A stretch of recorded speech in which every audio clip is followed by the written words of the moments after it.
You ask Tiger to solve. This deals with linear equations with one unknown. The final result is x equals 13. Let's solve it step by step.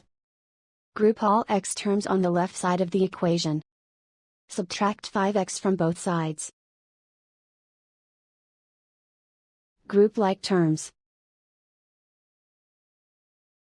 Simplify the arithmetic. Group like terms. Simplify the arithmetic. Group all constants on the right side of the equation. Add 72 to both sides. Simplify the arithmetic.